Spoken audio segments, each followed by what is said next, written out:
So, does everyone know what day today is? Ah, yes. While I understand and respect that it is a solemn day of remembrance for the United States, I also want to explain that while you Americans think that Pearl Harbor is the worst thing that's ever happened in history, you lost around 2,400 people. Meanwhile, during the London Blitz, we lost over 40,000 civilians. Yeah, but they weren't American and it wasn't all in like one day, so yeah. Hey, don't get all uppity over there. It's not our fault that Kurt Kielbasa decided to eat a 9 mil and share his thoughts with the walls before he could experience the fucking sun. Now back to what's important.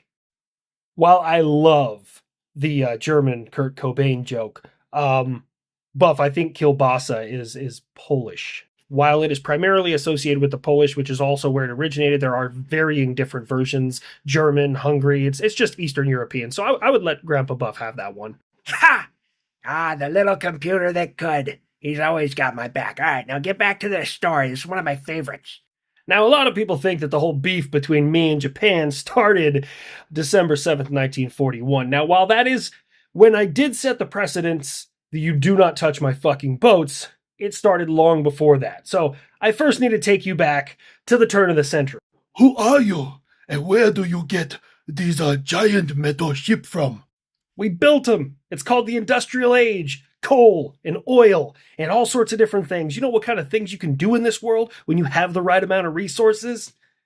You guys are still in paper huts? It's fucking wild, bro. Maybe it is about time that I experience industry and start exploring the world. Don't do it. Just make anime and sushi. The Americans love the anime. We fucking do. Anyways, so years ago, we showed up, had big ass ships. They were still using like bamboo boats and shit. And they were like, well, we want some of that. That's when Japan started experiencing their industrial revolution. And we're like, okay, let's kind of chill out now, man. You're getting really built really fast. I like being a world power, but it is very, very hard to find the resources to make this stuff. How do you do it?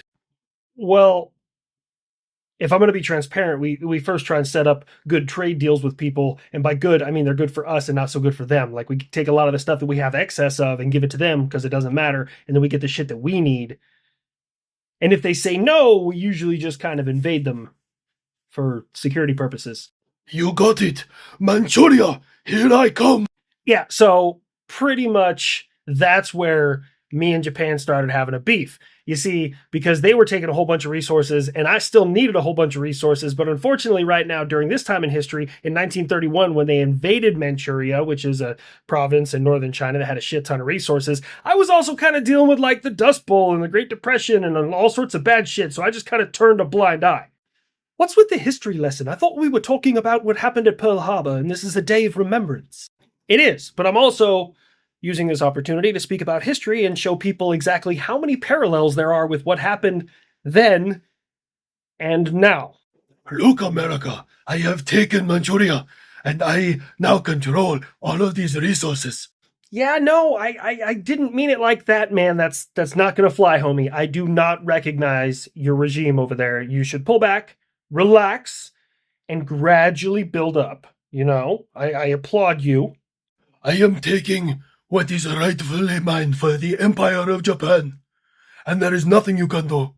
My God, I wish I could warn this stupid fuck. So at this point, the Empire of Japan just kept like exponentially expanding. And I was trying to play it nice, so I do the first thing that I always do, which is sanctions. So I sanctioned Japan around 1940, and I put an embargo on oil because I was just trying to slow them down a little bit. Just pump your brakes. Hey, you! You must get rid of these sanctions and stop helping the Chinese and allow me to have access to the Dutch East Indies. I had forgotten about all of this.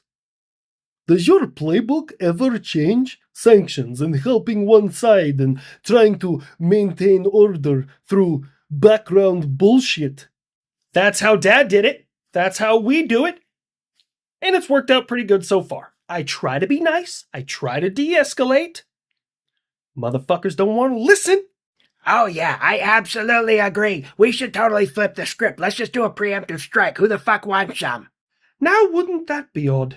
It's not your style, America.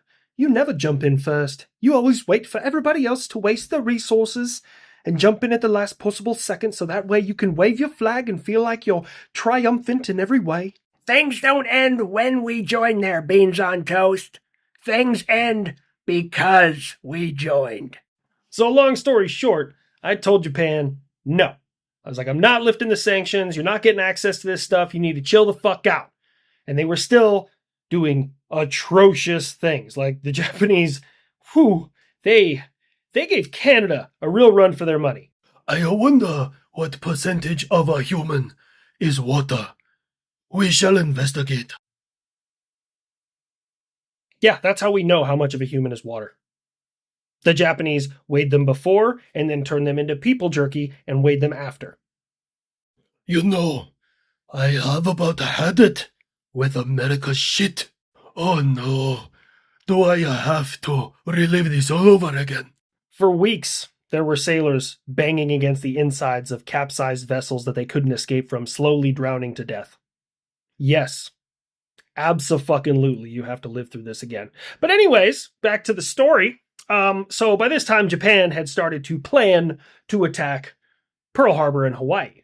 You know, I could control all of the Pacific. If I just took out the American ships in Pearl Harbor, they would have no time, no capability to attack me anywhere in the Pacific. Don't touch the fucking boats! What's crazy is January of 1941, the U.S. ambassador in Japan found out that they were planning this and wired Washington. Washington didn't fucking believe it. Like, they just kept preparing the entire year. They even sent a Japanese diplomat to Washington to try and talk about de-escalating things. He was rejected by the president. And right after that, they set sail for Pearl Harbor. They don't want to listen. I will make them listen. Oh, and before anyone comes at me all kind of crazy saying like, oh, you're trying to make it out like the U.S. was the bad guy here. No, I'm telling you the facts and how it went down. But if you look at the way things happened in World War II, the Empire of Japan was equally bad, if not worse, than Nazi Germany. And that's saying something. Oh my God. Just read up on Nanking. That should give you everything you need to know. We are clear. Launch the attack. Fuck. God damn it. So everyone in the US at this time is thoroughly convinced that the imminent attack from Japan is going to take place in Asia. It's not going to take place in the Pacific. So we really had our pants down. Schutz, brother. Sorry, my pigeon, that's about all that I know. My bad, if you're from Hawaii. It's a great Sunday, December 7th, 1941. Christmas is coming up. Everything's good. What's that out there? It's just some B-17s coming in from the mainland. Now, while that word didn't officially come from the United States, it actually came from one of their superiors. Two soldiers did detect the Japanese aircraft inbound. They detected them at 7:02, and the Japanese started hitting Pearl Harbor at around 7:55. And the significance of that was the primary anti-aircraft gun used by the United States military during this time was the M1 3-inch anti-aircraft gun. And aside from being really shit, because it took 55 minutes to set up, had 3 rounds per minute, and had a ceiling of like a mile. But that 55 minutes would have saved a lot of lives had those soldiers known that those were Japanese aircraft inbound and not thinking that they were B-17s. Whoa, what the fuck?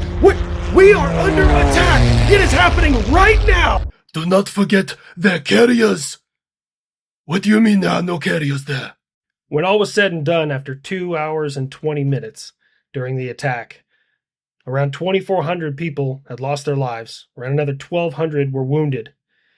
There was 18 ships and around 300 aircraft that were either destroyed or damaged. Let me guess. You want me to say the quote? Which one? You're talking about the sleeping giant quote that a lot of people... Well, see, that's the thing. It's not a real quote. It's actually from the movie Tora, Tora, Tora in the 1970s. Now, the writer for that movie did say that he saw that quote in Admiral Yamamoto's diary, and also in a letter that he had written to the Admiralty in the Empire of Japan. However, neither the diary or that letter has ever been seen by anyone American or Japanese. So it's a cool quote, but it's not a real thing. Now, it is known for a fact that Admiral Yamamoto did not necessarily approve of the attack on Pearl Harbor. Matter of fact, and this has been corroborated, many of his crew stated that he was kind of quiet and to himself after the attack on Pearl Harbor and wasn't very proud of the work that they had done there. I knew that. I just didn't know that you knew that. Okay. How do you feel about that, America?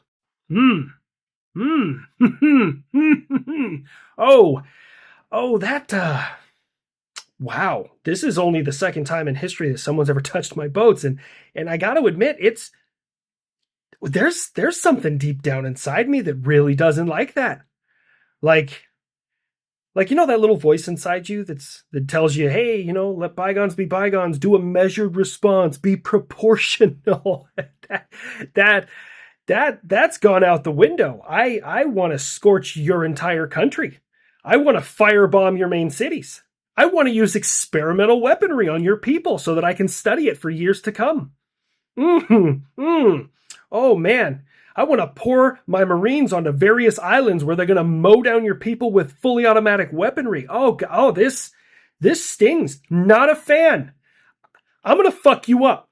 We would like to see you try. Don't fucking say that! I'm about to go back in time and choke myself!